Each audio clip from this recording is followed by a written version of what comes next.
मैं डॉक्टर झरना पटेल प्राकृतिक चिकित्सक हूं और न्यू डाइट सिस्टम की मोटिवेशनल स्पीकर हूं। आप सभी हमारा परिवार हो, हमारी वीडियो देखते हो, लाइक करते हो, कमेंट करते हो, शेयर करते हो, सब्सक्राइब करते हो। आप सभी के चरणों में मेरा सत सत प्रणाम है। बहुत सारे लोग हमें पूछते हैं कि मैडम आप सुबह क्या खाते हो, शाम को क्या खाते हो, रात को क्या खाते हो, बाहर जाते हो तो क्या खाते हो। बहुत सारे क्वेश्चंस हमें पूछते हैं। आपकी शादी को कितने साल हो गए, आपके बच्चे कितने हैं, आपके बच्चे कितने बड़े हो गए हैं, बेटा है या बेटी है या क्या है। बहुत सारे लोग हमें ऐसे क्वेश्चंस पूछते रहते हैं। इन सभी क्वेश्चंस में बहुत सारे ऐसे भी क्वेश्चंस है कि जो पर्सनली मुझे ऐसा पूछते हैं कि आपके हेयर क्यों इतने शॉर्ट है, या तो फिर आप क्यों बॉयकट हेयर स्टाइल रखते हो। तो आज की मेरी वीडियो का टॉपिक है मेरा हेयर स्टाइल क्यों बॉयकट है। तो सभी को मैं बताना चाहूंगी ये जो राज है वो मेरे जन्म से पहले का है, जन्म के बाद का नहीं है, जन्म के पहले का है। तो ये वीडियो में जो आपको बता रही हूँ वो पूरी वीडियो आप ध्यान से सुनिएगा, बहुत मजा आएगी। ये मेरी खुद की जीवन कहानी है। तो मेरी माँ का नाम है वासंती देवी, और वासंती जी जो है वो स्वर्गवास हो गया है, वो चल बसे हैं। जब मैं 15 साल की थी तब से, जब भी मुझे पता भी नहीं चलता था कि गैस कैसे चालू करना है, क्या दाल चावल इकट्ठे करते हैं तो दाल चावल बनेंगे, खिचड़ी बनेगी, ये मुझे कुछ पता नहीं था। जब भी मुझे खाना पकाना भी नहीं आता था और मेरी मम्मी दुनिया से चल बसी थी। तो मेरी मम्मी के चरणों में सत सत प्रणाम है कि जिन्होंने मुझे जन्म दिया है। तो आपको लगेगा ये हेयर स्टाइल की बात और मम्मी की बात क्या कनेक्शन होगा। तो कनेक्शन ऐसे है कि मैं मेरी मम्मी का और मेरे पापा का चौथे नंबर का संतान हूँ।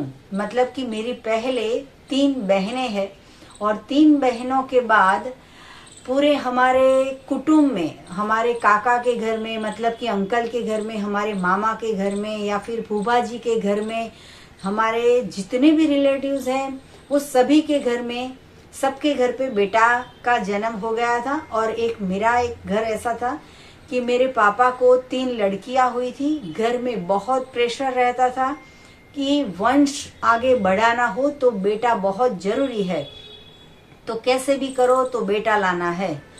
तो ये हमारे हाथ में नहीं होता है कि बेटे का जन्म हो या बेटी के जन्म हो, ये ईश्वर की कृपा होती है। कई इंसानों को तो बच्चा होता नहीं है, तभी वो लोग ऐसे मन्नत मांगते हैं भगवान से कि एक बेटी दे दो तो भी चलेगा। लेकिन जब बेटियों का इतना सारी बारिश हो गई है हमारे घर पे, तभी लोग ऐसा बहुत सारे लोग ऐसा टॉर्चर करने आते थे मेरी मम्मी को कि आपके घर पे बेटा नहीं है, आपका कुल दीपक नहीं है, आपके वंशज कौन बढ़ाएगा, आपका नाम कौन चालू रखेगा।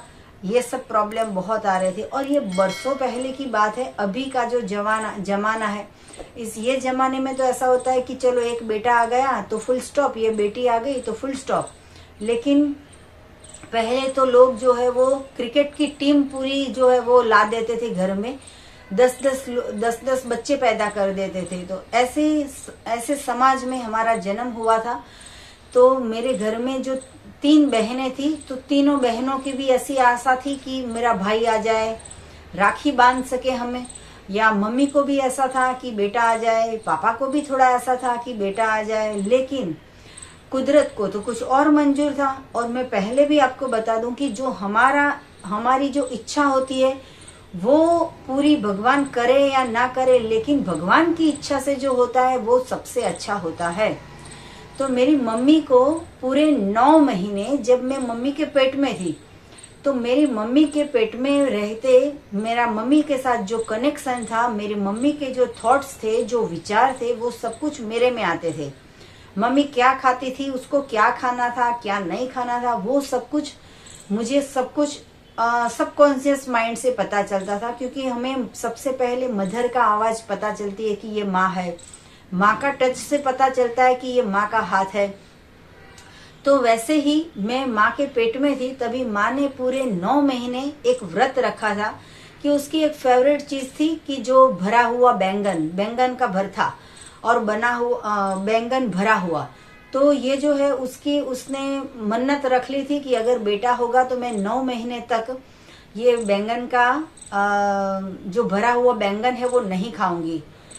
तो आज की तारीख में मैं कच्चे भोजन पे ही हूँ 90%, लेकिन जब भी पकाया हुआ भोजन खाने का मन होता है तो मुझे सबसे पहले बैंगन पसंद आते हैं। वो चाहे बैंगन की सब्जी हो या बैंगन आलू के साथ हो या बैंगन का भरता हो या भरा हुआ बैंगन हो, तो मुझे सबसे ज्यादा ये पसंद है। इसका कारण ये है कि 9 महीने माँ ने नहीं खाया था तो मुझे खाने नहीं मिला था, लेकिन मन तो होता है, हमारी फेवरेट चीज है, हम बनाते हैं सबके लिए, खाने नहीं मिलता है और मन्नत रखी है कि 9 महीने तक बैंगन नहीं खाने हैं। तो मम्मी ने तो 9 महीने बैंगन नहीं खाए, उसने व्रत रख लिया था, मन्नत रख ली थी। तो 9 महीने तक उसने ये सोचा कि बेटा होगा, बेटा आएगा, बेटा को क्या पढ़ाएंगे, बेटे को क्या पढ़ाएंगे, बेटे को क्या पहनाएंगे, बेटे के लिए क्या लाएंगे, बेटे का नाम क्या रखेंगे। तो पूरे घर में एक ही चर्चा थी कि भाई आएगा, पापा को लगता था बेटा आएगा। तो ये पूरा का पूरा 9 महीना जो है वो मुझे अंदर सबकॉन्शियस माइंड में पता चलता था कि सब लोग जो है वो डिमांड है बेटे की और मैं तो हूँ बेटी। तो अंदर जो है वो बेटे के जो संस्कार थे, मम्मी के जो थॉट्स थे वो मेरे दिमाग में आए। मैं जब भी जन्म लिया तभी मुझे पता चला कि मैं लड़की हूँ। मैं 3 साल की हुई, 4 साल की हुई, 5 साल की हुई, स्कूल में रखा और मैं पढ़ाई करने जाती थी तो भी मुझे जो है वो सब लड़कियां, पूरे स्कूल में सब लड़कियां चोटी बना के आती थी या फिर 2 चोटी बना के आती थी। लेकिन जब भी मम्मी चोटी बनाती तो मैं निकाल देती थी और मैं मम्मी को बोलती थी कि पापा के साथ बाल कटवाने जाना है। हर 2 महीने पे मेरी जिद रहती थी कि बाल कटवाने जाना है। तो मैं जब 5 साल की हुई, जब से मुझे पता चला कि चोटी लगानी मुझे अच्छी नहीं लगती है, तब से मैं बॉयकट बाल रखती थी। और ऐसे कर करके मेरी पूरी जिंदगी की जितनी भी फोटो होगी वो सारी की सारी फोटो भी मेरे बॉयकट में ही है। जब भी मेरी शादी थी तभी भी मैंने बाल नहीं बनाए थे, मेरे ऐसे ही छोटे बाल थे। मेरे बेटे की शादी होगी या मेरी बेटी की शादी होगी तो भी मेरे ऐसे ही बाल होंगे। अभी हमने जो एक सेलिब्रेशन किया उसमें थोड़ी सी हेयर स्टाइल करके मैंने थोड़ा गेटअप मैंने चेंज किया था, लेकिन मुझे कोई बालों में बक्कल लगाना, रबर लगाना, पिन लगाना, बोरिया लगाना कुछ भी पसंद नहीं है। मैं छोटे बाल ही रखती हूँ। तो इसका कारण ये है कि भाई की आशा में बहन आ गई है।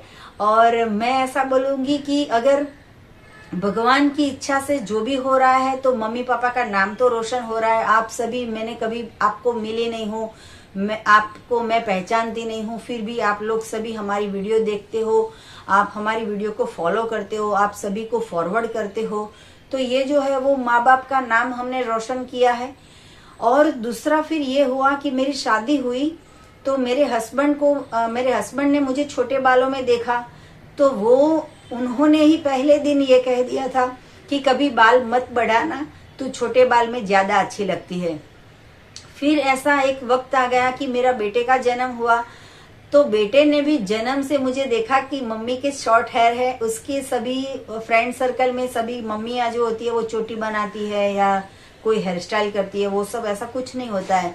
तो आजकल का तो क्या माहौल है घर में कि अगर मेरे हेयर जो है वो 2-3 महीने अगर नहीं कटवाए तो सब लोग ये पूछने लगते हैं घर में कि कुछ तकलीफ हुई है क्या, रूठ गई है क्या, क्यों बाल नहीं कटवाए हैं, ऐसे बाल अच्छे नहीं लगते हैं, चल मैं तेरे साथ आती हूँ, बाल कटवा ले। मेरे बेटा तो मेरे पीछे ही पड़ जाता है कि चल मम्मी बाल कटवा ले, तू बड़े बाल हो गए हैं, अच्छी नहीं लगती है। तो ऐसे करके ये मेरी हेयर स्टाइल जो है वो मेरा बचपन का राज है कि भाई की ख्वाहिश में बहन आ गई और मेरी हेयर स्टाइल जो है वो बॉयकट बन गई। और ये जो शर्ट पहनती हूँ मैं, उसका भी राज यही है कि मुझे कम से कम लड़कियों वाले कपड़े कम से कम पसंद है। कहीं शादी हो, कभी कोई फंक्शन हो, कुछ गेट टुगेदर हो, तभी हम ऐसे ओकेजनली साड़ी या ड्रेस या ऐसा कुछ पहन लेते हैं। लेकिन मैं अगर मेरे घर में हूँ 365 डे तो मैं टी शर्ट पहनती हूँ या शर्ट पहनती हूँ। तो ऐसे करके ये राज हो गया है। जन्म से जुड़ा हुआ कि मैं हमेशा शर्ट पहनती हूँ, पैंट पहनती हूँ। इवन हमारे स्कूल में जो यूनिफॉर्म था, तो यूनिफॉर्म में स्कूल वालों ने कहा था कि व्हाइट कलर का यूनिफॉर्म होना चाहिए। उन्होंने ऐसा नहीं कहा था कि फ्रॉक होना चाहिए, ड्रेस होना चाहिए, स्कर्ट मिडी होनी चाहिए। तो मैं स्कूल में भी पैंट और शर्ट पहन के, व्हाइट कलर के पैंट और शर्ट पहन के ही जाती थी। और मुझे जो है वो बहुत अच्छा लगता है लड़के का गेटअप रखना। और मैं जो है वो, जब भी मेरा लाइसेंस आया व्हीकल का, तो मैं सबसे पहले जो है वो बाइक ही चलाती थी। मेरे बेटे को स्कूल पे छोड़ने जाती थी, तो पूरे साल में बाइक लेके उसको छोड़ने के लिए जाती थी। तो मेरा जो अंदर का, मैं बाहर से लड़की हूँ लेकिन अंदर का जो मेरा मन है, मेरी आत्मा है, वो अभी तक मेरी माँ से कनेक्टेड है कि मैं जो है वो क्यों भगवान ने मुझे लड़की नहीं बनाई, भगवान ने मुझे क्यों लड़का नहीं बनाया, मुझे लड़की क्यों बना दी। तो इस बात का अब मुझे कोई अफसोस नहीं है। वैसे भी माँ का नाम रोशन हो रहा है, पापा का नाम रोशन हो रहा है, पूरे मैके वाले का भी नाम रोशन हो रहा है, ससुराल वाले का भी नाम रोशन हो रहा है। और इसका कारण ये है कि सबके घर में खाना पकता है, हमारे घर में कम से कम खाना पकता है। और हम ज्यादा से ज्यादा जो है वो रॉ फूड पे रहते हैं। अगर मेरे घर पे भी सुबह शाम दोपहर रात दाल चावल रोटी सब्जी बनते, मेरे घर पे भी 4-4 टाइम चाय बनती, तो आज मैं आपको नहीं पहचानती और आप मुझे नहीं पहचानते। तो ये एक तरीके से भगवान ने मुझे ये आशीर्वाद दिए हैं कि तू सबसे अलग है। तो भगवान ने जो भी बच्चे को जन्म दिया है उसको स्वीकार कर लीजिए, चाहे बेटा हो तो स्वीकार कर लीजिए। जब से लेडीज को प्रेगनेंसी रहती है तब से भगवान को ये प्रार्थना करना कि बेटा हो तो भी एक्सेप्टेड है, बेटी है तो भी हमें स्वीकार्य है, लेकिन वो बच्चा हेल्दी होना चाहिए, ऐसे ईश्वर को प्रार्थना करनी है। तो आपको कैसी लगी हमारी वीडियो, कैसी लगा हमारी हेयर स्टाइल, कैसा लगा हमारा गेटअप, कैसी लगी हमारी कहानी, वो हमें फीडबैक दीजिए तो हमें बहुत अच्छा लगेगा। तो और भी कुछ ज्यादा जानकारी चाहिए तो हमारा संपर्क कर सकते हो। मेरा फोन नंबर है 9824317955। सुबह में 10 बजे और 12 बजे के बीच में आप मुझे कॉल कर सकते हो। अहमदाबाद के नारायणपुरा में मेरा NDS हेल्थ सेंटर है, जहाँ पे आके निःशुल्क में आप हमसे मिल सकते हो। सदा स्वस्थ रहो, सदा खुश रहो, सदा तंदुरुस्त रहो, सदा हंसते रहो, सदा हंसाते रहो, ऐसी शुभकामनाओं के साथ आज की तारीख में भी मेरे पापा जो है, उनका नाम है मंगल प्रसाद, वो मुझे बेटी के नाम से नहीं बुलाते हैं, बेटे के नाम से ही बुलाते हैं। मतलब हमारा जो पेट नेम है, मेरा नाम तो है झरना, लेकिन मेरा जो पेट नेम है वो भी मेरा लड़के के नाम से ही है। और मेरे पापा का और मेरी मम्मी का मुझे बहुत ढेर सारा प्यार मिला है। जन्म के बाद मुझे कभी ऐसा महसूस नहीं करने दिया है कि मैं एक लड़की आ गई, उनको पसंद नहीं था, ऐसा बिल्कुल महसूस नहीं हुआ है मुझे। तो मैं मेरे मम्मी और पापा का तहे दिल से शुक्रिया करती हूँ कि उन्होंने हमें स्वीकार कर लिया। और चाहे बेटा हो या बेटी, उसको अच्छे संस्कार देने चाहिए और उसको अच्छी तरह से हेल्दी रखना चाहिए, उसको अच्छी तरह से पढ़ाई करवानी चाहिए और उसको इस काबिल बनाना चाहिए कि वो कोई भी फैमिली में जाए, चाहे बेटा हो या बेटी, कोई भी फैमिली में जाए तो वो अपने संस्कार से अपना नाम रोशन करे। तो थैंक यू, आभार, प्रणाम, बाय।